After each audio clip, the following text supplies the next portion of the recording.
హైదరాబాద్ నగరంలో వాయు కాలుష్యం ప్రమాద ఘంటికలైతే మోగిస్తోంది. గాలి నాణ్యత సూచిక ఏకంగా 220 స్థాయికి చేరుకోవడంతో భాగ్యనగరం ఉక్కిరి బిక్కిరి అవుతుంది.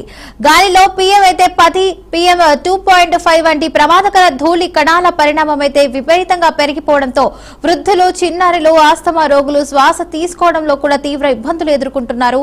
సాయంత్రం గాలి నాణ్యత సూచిక అయితే 50 లోపు ఉంటే ఆరోగ్యకరమని, 100 వరకు ఉంటే పర్వాలేదని భావిస్తున్నారు. కానీ ఇప్పుడైతే 200 దాటడం అయితే తీవ్ర ఆందోళన కలిగిస్తోంది.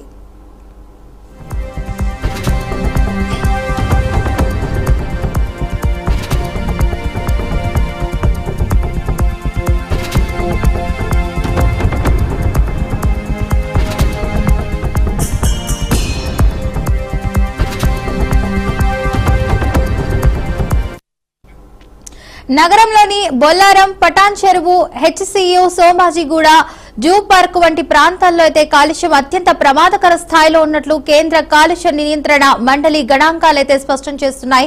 ఇక సనత్ నగర్, మలక్పేట, నాచారం, కోకాపేట వంటి మరికొన్ని ప్రాంతాల్లో అయితే గాలి నాణ్యత సంతృప్త స్థాయి నుంచి ప్రమాదకర స్థాయికి చేరుకోనుందని హెచ్చరించింది. ఇక పారిశ్రామిక వాడల నుంచి అయితే వెలువడే పొగ, వాహనాల రద్దీ వల్లే ఈ పరిస్థితికి ప్రధాన కారణమని JNTU అయితే పర్యావరణ విభాగం అధికారులైతే చెప్తున్నారు. ఇక రానున్న చలికాలంలో అయితే కాలుష్య తీవ్రత మరింత పెరిగే అవకాశం ఉందని నిపుణులైతే అంచనా వేస్తున్నారు.